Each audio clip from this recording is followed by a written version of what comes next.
প্রিয়ন, কেমন আছো তোমরা সবাই? আজকে শুক্রবার, দেখতে দেখতে সময় চলে গেল। মানে এখানে আসলে কিভাবে সময় কেটে যায় বোঝাই যা না। তো মানে আবার সময় চলে এসছে চলে যাওয়ার, কোয়ার্টারে চলে যাওয়ার। তো আজকে আবার যাচ্ছি বড়দির বাড়ি।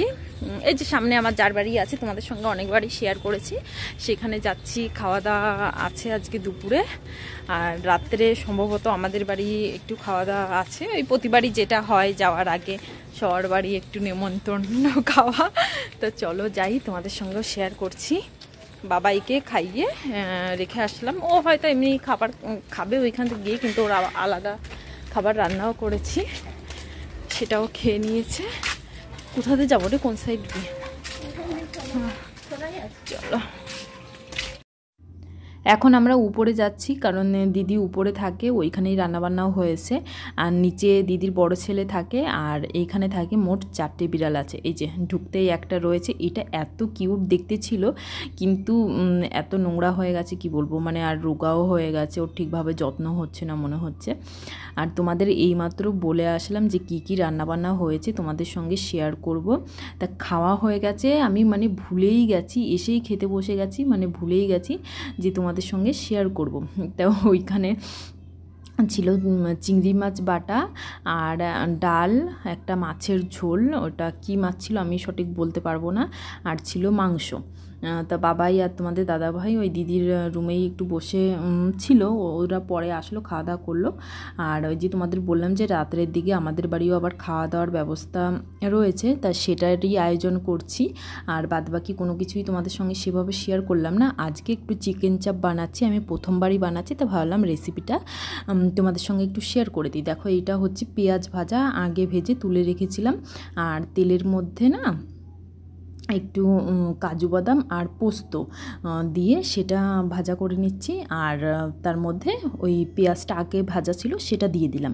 আর মাংসটার মধ্যে টক দই, নুন আর গোটা গরম মশলার মধ্যে শুধু লবঙ্গ আর হচ্ছে এলাচ, এইটাই পেস্ট করে মাংসটা মানে মাখিয়ে রেখে দিতে হবে।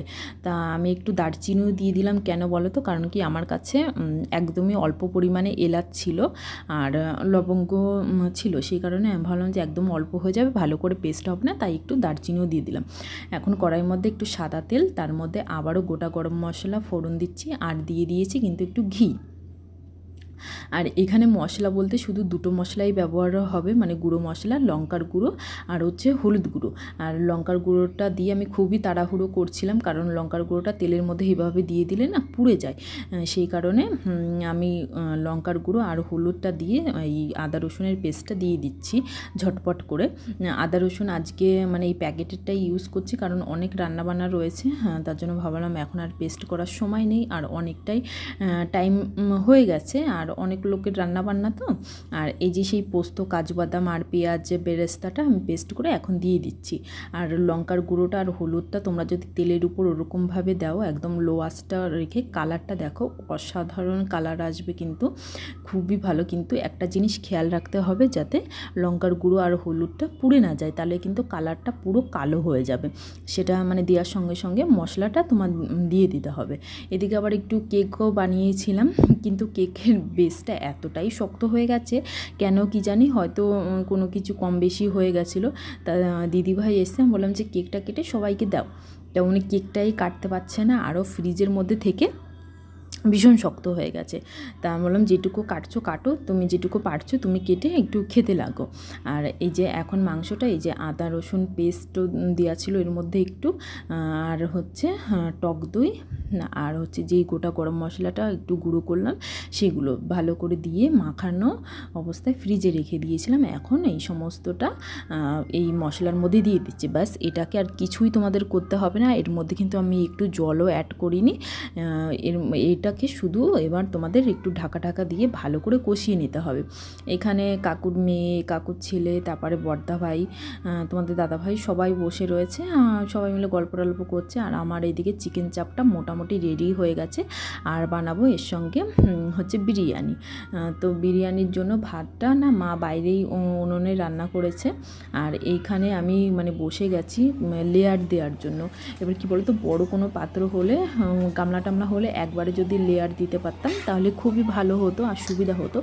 আর কোয়ার্টারে তো সবসময় আমি বানাই আমাদের দুজনের জন্য, অসুবিধা হয় না। আর এইখানে এত লোকের জন্য বানাচ্ছি, এবার আলাদা আলাদা করে বানালে না সেটা একটু ভালো হয় না, মানে তালটা ঠিক মতন হয় না। তাও জানি না কেমন হয়েছে। তা সবাই বললো যে বৌদি চিকেন চাপটা খুবই ভালো হয়েছে, আর প্রথমবার বানালাম তো খুবই ভালো। এটা হচ্ছে কাকুর বড় ছেলে, ওইটা আমার যার ছোট ছেলে, আর ওইটা ওই সাইডে হচ্ছে আমার কাকুর ছোট ছেলে।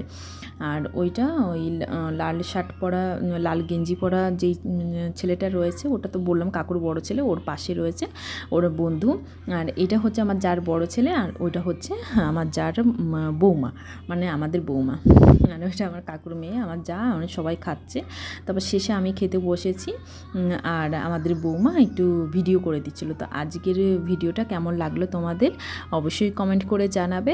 আর আমার ভিডিওগুলো ভালো লাগলে প্লিজ আমার চ্যানেলটি সাবস্ক্রাইব করে আমার পাশে থাকবে, আর পাশে থাকা বেল বাটনটিও অন করে দেবে, যাতে আমি ভিডিও দেওয়ার সঙ্গে সঙ্গে তোমাদের কাছে নোটিফিকেশানটা পৌঁছে যায়।